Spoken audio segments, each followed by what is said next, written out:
তালাক কি? কেউ যদি তর্কের মাধ্যমে বা রাগ করে বশত 3 তালাক দেয় তাহলে কি তালাক হয়? যদি বলে মন থেকে বলছি, সেভাবে কি ছাড়া হয় তালাক? তালাক হচ্ছে এক মজলিসে 1 লক্ষ তালাক দিলেও 1 তালাক হবে। ইদ্যত পালন হওয়ার পরে আরেকটা তালাক গৃহীত হবে। কেউ যদি তালাক একবার বলে দিতে, একটা অলরেডি চলে গেল, গুলি হাতে 3খানা ছিল, আবার যদি পরবর্তী সময় আর একবার ওরকম করে দেয়, ওটাও চলে গেল, আর 1 তালাক বাকি থাকলো। এখন 3 তালাক চলে গেছে, 3 তালাক চলে গেছে। এখন ওই মেয়েকে ছেড়ে দিতে হবে, আর রাখার অধিকার নাই। অন্যজন বিয়ে করবে, হিল্লা বিবাহ জায়েজ না। অন্যজন বিয়ে করবে, সংসার করবে, বাচ্চা পয়দা করবে, তার ব্যাপার। সে যদি কোনোদিন ছেড়ে দেয়, আপনি যদি নিতে চান তাহলে আপনার বিষয়। তবে তালাকের যে নিয়ম রয়েছে, এই নিয়ম মানতে গেলে পৃথিবীতে একটা তালাক হবে কিনা সন্দেহ। এত দারুণ নিয়ম আল্লাহ সুবহানাহু ওয়া তাআলা করেছে। ইনশাল্লাহ অন্য কোনো দিন আলোচনা করব তালাকের উপরে, দেখবেন মানে এত সুন্দর নিয়ম যে আপনি রাগ হয়েছে বলে যে ওকে বাড়ি থেকে বের করে দেবেন না, আগে বিছানা আলাদা করেন, কতক্ষণ মশার কামড় খাবে, অটোমেটিকলি আবার খাটে উঠবেন আপনি। এত সুন্দর সিস্টেম করেছে তালাকের। আর আমাদের যে 3 তালাক একসাথে বৈধ নয়। রুকু পেলে রাকাত হবে কি না? কেউ কেউ বলছে হবে, কেউ কেউ বলছে হবে না। নুমান ইবনে বাশির রাদিয়াল্লাহু তাআলা আনহু বলেন, রাসূল সাল্লাল্লাহু আলাইহি ওয়াসাল্লাম বলেছেন, সন্দেহ হারাম, সন্দেহ থেকে দূরে থাকেন। কি দরকার? সূরা ফাতিহা পড়ে নেন, ক্লিয়ার, সোজা কথা। তারপরে প্যান্ট জামা ভাঁজ করে নামাজ হবে কি? জি না।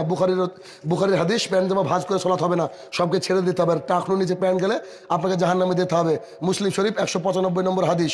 আপনি যখনই থাকেন, যে অবস্থায় থাকেন না কেন, ওই প্যান্ট গুটানো চলবে না মসজিদে গিয়ে। ওই প্যান্ট অজু ভাঙে না প্যান্টের জন্য, ইমান নষ্ট হয়ে যায়। বুঝতে পারেননি? সব সময় টাকনুর উপরে থাকবে, লুঙ্গি হোক, জুব্বা হোক, প্যান্ট হোক, যাই হোক না কেন। অনেকে মনে করে যে অজু মনে হয় ভাঙবে। আরে ভাই, ওখানে গেলে তো আপনি জাহান্নামে এমনি যাবেন। কারণ 3 শ্রেণীর ব্যক্তির দিকে আল্লাহ তাকাবেন না, তাকে মুক্ত করবেন না, তাকে জাহান্নামের আগুনে চলে যেতে হবে। আর বেশি কোশ্চেনই করেন না, অত বেশি কোশ্চেন করা ভালো না। আপনারা অনেকে জানেন, অনেকে হয়তো কোশ্চেন করেছেন কাউকে অপমান করার জন্য। কেউ বলছে ওকে সাইজ করছে আজকে, দাঁড়া, এভাবে কোশ্চেন করে তো, করে না? আমাকে এক মজলিসে আমাকে বলছে ফাঁসানোর জন্য, বক্তাদেরকে ফাঁসানোর চেষ্টা করে কেউ কেউ। বলছে আচ্ছা, আদম আলাইহিস সালামের জানাজা কে পড়িয়েছিলেন? তাই বলছে। আমরা যে আপনার বাপ। তো কি বললেন? আমি যে এ দিয়ে কি উপকার হবে আপনি বলেন। উপকার আছে ভাই, আপনি আমল করার জন্য জিজ্ঞাসা করেন যে রাফলে দেন, করবো কি করবো না, দলিল দেন। এই তো জায় নামাজ, এই কাবা বাইতুল্লাহর ছবি থাকলে সালাত আদায় করা যাবে কি? জি যাবে, কিন্তু ওখান থেকে মুক্ত থাকার চেষ্টা করবেন। আপনার চোখটা ওখানে চলে যায়, যে নামাজটা সমস্যা হয়, মানে আপনার কিরাতে, আপনার এতে দেখবেন এদিক ওদিকে ভাবনা চলে যায়। অর্থাৎ ফ্রেশ জায় নামাজগুলো নেওয়ার চেষ্টা করবেন, একদম প্লেন যেগুলো, এটা উত্তম। তাসবি বা আঙ্গুল গণনার পরিশেষে মুখ মাসা করা যাবে কি? জি না। তাসবি দিয়ে তাসবি দানায় গণনা করবেন না, হাতের এটা দিয়ে করবেন। এই হাতের এগুলো সাক্ষী দেবে কিয়ামতের মাঠে। হ্যাঁ, ডানাতে করবেন, সব সব কাজ ডানাতের মাধ্যমে ভালো। দোয়াতে করা যায়, সমস্যা নেই, দোয়াতে করাও যায়, সমস্যা নেই। তবে ডান হাত দিয়ে শুরু করবেন, ডানাতে করবেন, ওটাই উত্তম। বিবাহ পড়ানোর সময় উকিল ও উভয় পক্ষে সাক্ষী নিয়ে মেয়ে মেয়ে মহলে গিয়ে কনেকে স্বীকার বা কবুলিয়াত করানোর শরীয়ত আছে কি? এবং হাত তুলে দোয়া শরীয়ত সম্মত কি? প্রথম কথা যে উকিল নির্বাচন করা হারাম। হ্যাঁ, উকিল নির্বাচন করাই জায়েজ না। কারণ উকিল হচ্ছে ওর বাবা। ওর বাবা মেয়েকে গিয়ে বলবে, আম্মুজান এ দেখো ওই পাড়ার অমুক ছেলের সাথে তোমার দেখো এত টাকা দেন মোহরে বিয়ে হচ্ছে, তুমি কি রাজি? তো মেয়ে চুপ আছে, রাজি। বা হু বললো, এ দেখো নাও টাকা নাও, তোমার মোহরে না, তোমার টাকা তুমি নিয়ে নাও। এসে বলছে যে ভাইজান আমার মেয়ে রাজি আছে। বাপ কি চিটারি করবে নাকি? বাপের সাথে লোক পাঠাতে হবে নাকি? আল্লাহ, এই কাজ করতে গিয়ে যে কত রোষের মুখে পড়তে হয় আমাদেরকে। কিছুদিন আগে একটা বিয়েতে এরকম গিয়েছি, তা আমরা ওর বাপ যাবে, অন্য কোনো উকিল বাপ যাবে না। তো দেখছি যে এই বক্তাও যেমন হাতেও তেমন, তো থাক। তো বলছে যে সাক্ষী যাবে না। একজন আছে, বাপ যদি মিথ্যা কথা বলে, আমি সহ্য নেবে এই কথা বলেন দেখি। বাপ মিথ্যা কথা বলবে, যে বিয়েটা বাপ নিজে দিচ্ছে। এই উকিল বাপ যতজন করবে অত দিন হারাম কাজ করবে সে। খবরদার, উকিল বাপ জায়েজ নয়। বাপ তো একটাই, আবার উকিল কোথা থেকে আসলো? বাপ মেয়েকে বলবে, আর মেয়ের অনুমতি নিয়ে তো বাপ চলছে। এই বাবা না থাকলে বাবার যে আছে মানে ভাই আর কি, মানে বাড়ির ছেলে হতে হবে, ছেলে, নট এনি গার্লস, কোনো মহিলার দ্বারা হবে না। এই জন্য যারা পালিয়ে বিয়ে করেছে তাদের জন্য 7টা ছেলে হয়ে গিয়েছে, সবগুলা জারজ। ওদেরকে আবার তার বাবার অনুমতি নিতে হবে। এই বক্তৃতা শোনার পরে কতজনে ফোন করে জানেন, শাহিনুর ভাই বিপদে পড়ে গিয়েছি, তখন তো একা একা বিয়ে করেছিলাম, এখন কি করবো। আমি যে এখন শ্বশুরকে গিয়ে বলতে হবে আব্বা অনুমতি দেন, তা আব্বা মুখের দিক তাকাবে, কার মুখ থেকে শুনেছিল। অনুমতি নিতে হবে আপনাকে, এটাই এক। আর দ্বিতীয়, কনের ঘরে কেউ যাবে না, ওর জন্য কি মাহরম নাকি এগুলা, বাইরের লোক। আর তখন বৈধ হবে। হ্যাঁ, শুয়োরের গোস্ত খাওয়া যায় কখন, এমন একটা পর্যায়ে চলে এসেছেন যে উপায় নাই। এখন আপনাকে, আপনি ধরেন সারা জীবন নামাজ পড়েননি, কি করবেন? হাত তো রাস্তা নাই, ছেলে তো আর ভিতরে ঢুকানোর রাস্তা নাই, ওরা আপনাকে কি করতে হবে, বলতে হবে আল্লাহ ক্ষমা করে দাও, ব্যাস এইটুকু, আর কিছু না, এর চেয়ে আর বেশি বলতে পারলাম না। আর হাত তুলে দোয়া করা যাবে কি? জি না, নির্দিষ্ট একটা দোয়া রয়েছে, ওই দোয়াটা করুন। এই জুড়ি যুগলের জন্য আল্লাহ যেন বরকত নাজিল হয় ইত্যাদি ইত্যাদি দোয়া আছে, করুন। হাত তুলে দোয়া করতে যাবেন না। এত হাত তোলা কেন? স্ত্রী সহবাসের আগেও তো দোয়া রয়েছে, বাথরুমে ঢোকার আগেও দোয়া রয়েছে, মসজিদে ঢোকার আগেও দোয়া আছে। একাদিন জিজ্ঞাসা করেননি তো হাত তুলে করা যাবে কিনা? তাহলে তো গেটেই ঢুকতে পারতো না মানুষ, সবাই তো হাত তুলে 5 মিনিট করে দোয়া করতো। মানুষ যা বানাবে তাই ভুল হবে, এটা। আচ্ছা, আজকাল কাছাকাছি মসজিদ নির্মাণ করে এবং চাঁদা আদায় করে বা দান চায়, তাকে দান দেওয়া যাবে কি? দান কারা চাইলো এটা দেখে লাভ নেই, যদি সহি তরিকার লোক হয় এটুকু দেখবেন, দান দিলে তার বিনিময় জান্নাত। আর সাদকাত বুরহান, 1 লক্ষ মসজিদ হোক, আপনার টেনশন কিসের? আপনাকে কে জিম্মেদারি দিল? আপনি কি আমিন নাকি যে মাপবেন এলাকার জমি? আপনার কাছে চাইছে, আপনি দেন না দেন আপনার ব্যাপার, তবে আর সাদকাত বুরহান, দান দলিল। রাসূল সাল্লাল্লাহু আলাইহি ওয়াসাল্লাম কেউ যদি একটা মসজিদ বানায়, কি হবে তার জন্য? জান্নাতে ঘর নির্মাণ করবে। আচ্ছা, এই হাদিসটার উপর যদি সবাই আমরা আমল করা শুরু করি, তো গোটা পৃথিবী মসজিদ হয়ে যাবে না? আমি আল্লাহর কাছে ঘর নিব যে মসজিদ বানাতে পারে, সমস্যা নেই। যে মাদ্রাসায় পীর মানা শিক্ষা দেওয়া হয়, সে মাদ্রাসা দান করা যাবে কি? না দেওয়াই উত্তম। কিয়ামতের মাঠে 5টা প্রশ্ন করা হবে। এই 5টা প্রশ্নের মধ্যে একটা প্রশ্ন এইটা, কোথা থেকে ইনকাম করেছো, কোথায় খরচ করেছো। খরচ করাও বিপদ, ভেবে শুনে দিতে হবে। একই সঙ্গে অনেক মসজিদ আজান হয়, কিন্তু আমি কোনো আজানের উত্তর দেব, যে কোনো একটা আজানের উত্তর দেন। আর যদি উত্তর দিতে পারেন এবং দরুদ ইব্রাহিম পড়তে পারেন, বিশেষ দোয়া পড়তে পারেন, ও এই পর্যন্ত রাসূল সাল্লাল্লাহু আলাইহি ওয়াসাল্লাম বলছে ওকে জান্নাতে নিয়ে যাবো, এটা আমার জিম্মেদারি। খালি দোয়া পড়েছেন, এখনো মসজিদে যাননি, বুঝতে পেরেছেন? অনেক ফজিলত। তারপরে মহিলারা আজান দেওয়ার সঙ্গে সঙ্গে মাথায় কাপড় দেয়, এটা কি সুন্নত, বিদাত নাকি কি? এটা জাহেলিয়াত, অজ্ঞতা। সবসময় মাথায় কাপড় থাকবে, এটা কোন ধরনের কথা? আর যদি মাথায় কাপড় নাও থাকে, বাড়ির মধ্যে রয়েছে, সমস্যা নেই, আজান পড়বে, অজু করতে যাবে, আবার তো কাপড় নামাতে হবে। কে শেখালো যে ই করতে হবে, মাথায় কাপড় দিয়ে নামাজ পড়ে না? হ্যাঁ, এটা জায়েজ নয়। জামাত ইসলাম বা আহলুল হাদিস বা শাফি, এরকম কি কোনো দল করা যাবে? দারুণ টেকনিক কোশ্চেন করেছে, এর মধ্যে আহলুল হাদিস ঢুকে দিয়েছে।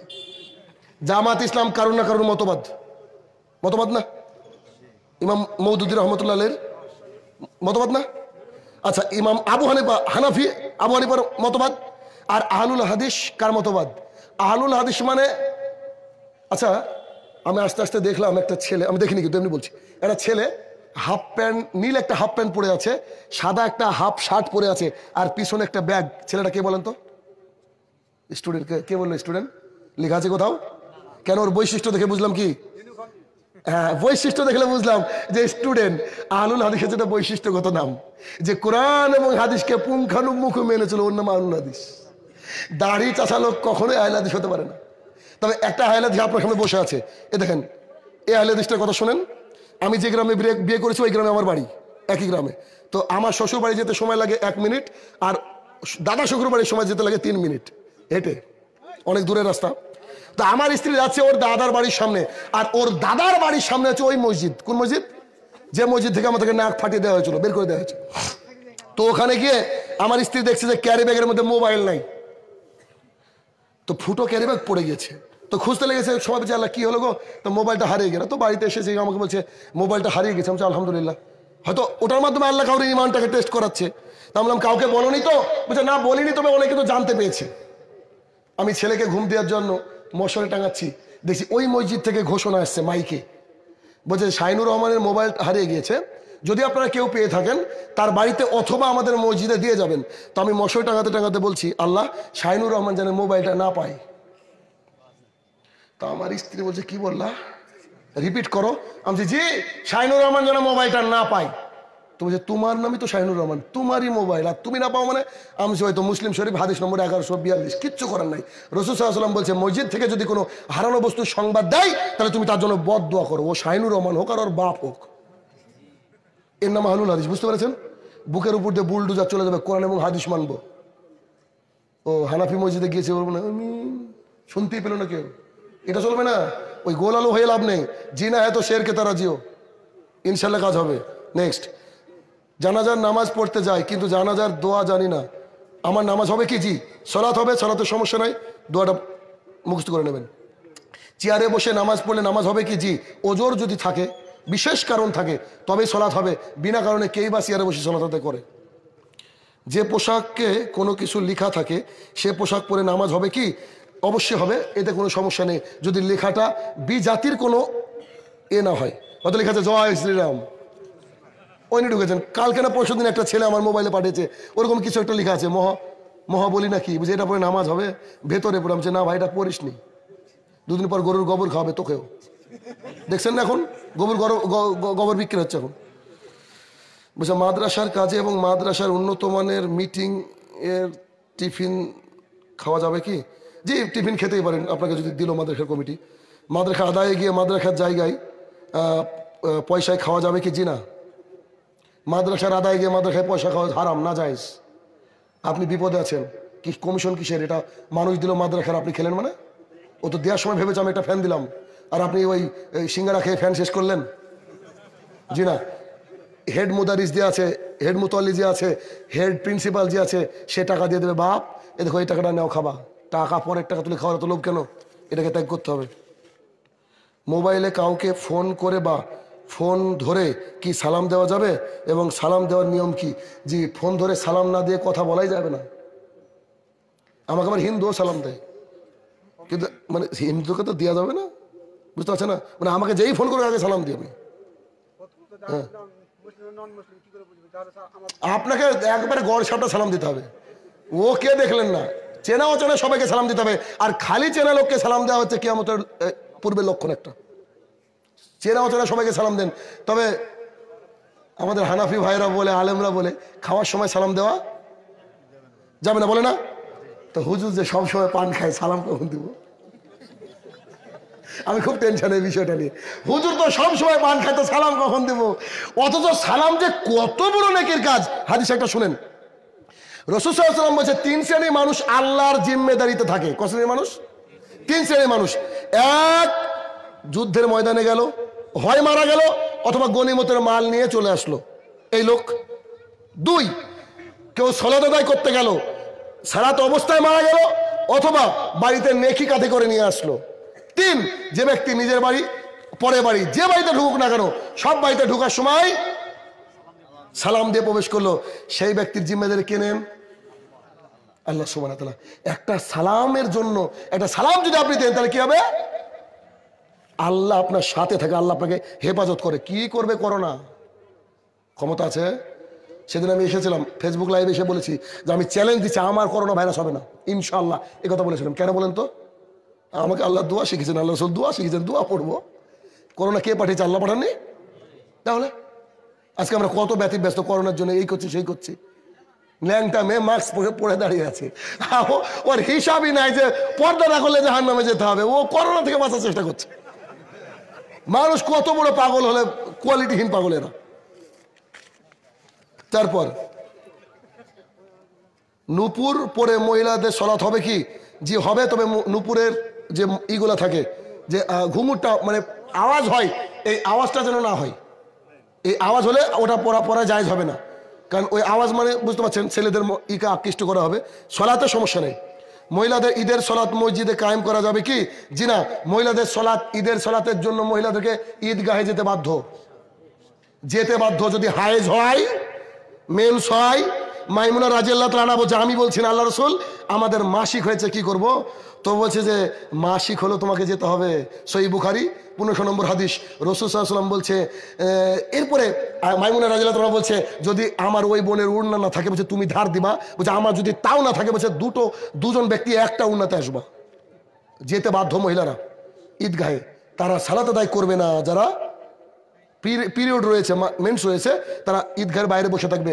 সারা দিন কষ্ট করে রোজা করলো, আপনিও রোজা করলেন, ইফতারি বানালো, খেয়ে দিয়ে বাবুর মতো মসজিদে চলে গেলেন, অতগুলো হাড়ি বাসন সব ধুলো, আবার একটু পরে রান্না করলো, আপনাকে খাওয়ালো, আপনি তারাবি পরে এসে ঘুমিয়ে গেলেন, তখন সে কলতলায় প্লেট মারছে, আপনি ঘুমিয়ে গিয়েছেন, আপনি 2টোর সময় 2:30টার সময় উঠে ভাত খাবেন, সে মহিলা রাত 12টার সময় ঘুমাতে পারেনি, 12টার সময় উঠে আবার সে রান্না করলো, আপনাকে খাওয়িয়ে দিয়ে বাবুর মতো আপনি মসজিদে চলে গেলেন, আবার সে খেয়ে দিয়ে তাড়াহুড়া করে প্লেট মাজতে ব্যস্ত, তার ঘুম নাই, তো তাকে জান্নাত নিয়ে যেতে হবে না?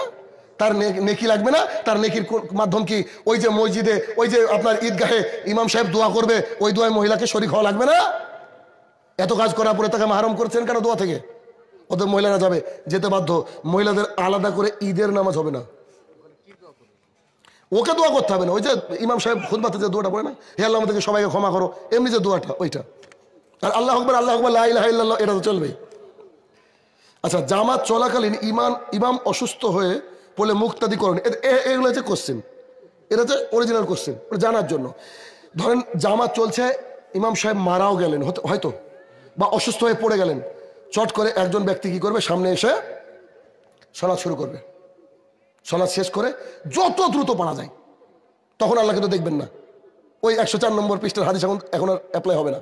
তাড়াতাড়ি করে সালাত শেষ করে দেখতে হবে তার অবস্থাটা কি। অর্থাৎ আপনাকে সালাতটাকে কন্টিনিউ করতে হবে। সালাত ছেড়ে দেওয়া বৈধ কিছু কিছু কাজে, যেমন কোনো বাচ্চা আগুনে জ্বলছে, মানে কোনো মানুষ বাড়িঘর পুড়ে যাচ্ছে, ওই মুহূর্তে সালাত শেষ করতে পারেন। মসজিদে সাপ ঢুকে গিয়েছে, সালাতকে ছেড়ে দিতে পারেন। কেউ পানির মধ্যে ডুবছে, সালাতকে ছেড়ে দিতে পারেন। এইরকম হলে তারপরে ওদিকে সামনে এসে তখন আপনি সালাত আদায় করতে পারবেন।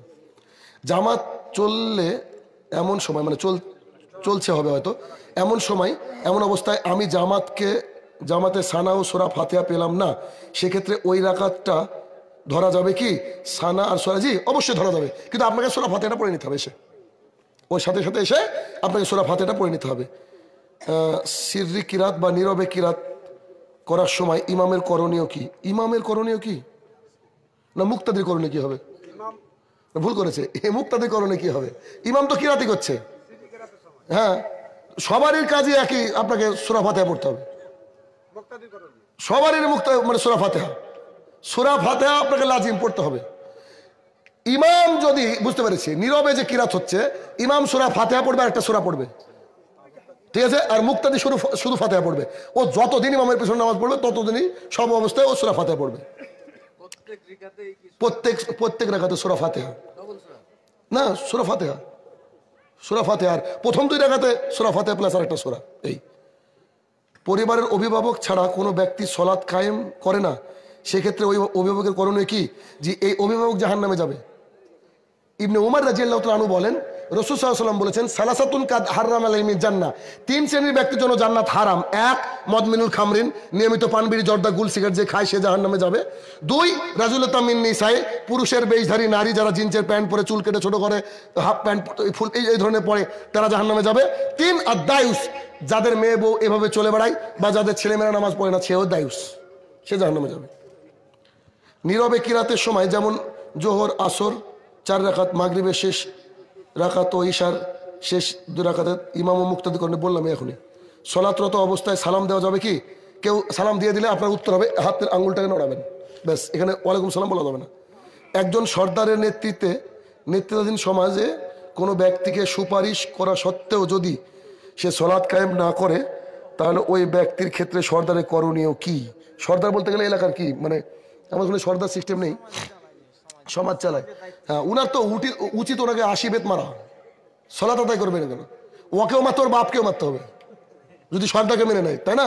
ওর দায়িত্ব তো, কুল্লুকুম রাইন, প্রত্যেকের হাল। ওই সর্দারকে একদিন জিজ্ঞাসা করা হবে, আল্লাহ বলবে কি করেছো, দায়িত্ব দিয়েছিলাম কি করেছো, যদি না পালন করে তাহলে ওকেও জিজ্ঞাসা করা হবে। অতএব সর্দারের উচিত সর্বস্ব শাস্তির মাধ্যমে তাকে প্রেরণ করা। ভাই কোনো শাস্তি দেওয়া লাগবে না, আমি সেদিন একটা ওষুধ দিয়ে গেলাম, আবার দিই। জুমা কবে? পরশুদিন জুমা, তাই না? ওই পরশুদিন ইমাম সাহেব উঠে 2টো বাক্য বলবে না? 1, যারা সালাত আদায় করবে না, যার বাড়ির লোক সালাত আদায় করবে না, সে মারা গেলে তাকে কুকুরের মতো পুঁতে রাখবো, তার জানাজা পড়াবো না। 2, যে বাড়ির লোক পূর্ণাঙ্গ সালাত আদায় করবে না, ওই বাড়ির লোক যদি কারোর বিয়ে হয়, তো আমি ইমাম সাহেব বিয়ে পড়াতে যাবো না, বেনামাজি থাকবে। আর ইমাম সাহেব করে না কেন? ওই যে 3,500 টাকা একজন মসজিদের ইমাম দাড়ি চাচ্ছে, তার পেছনে নামাজ পড়া যাবে কি?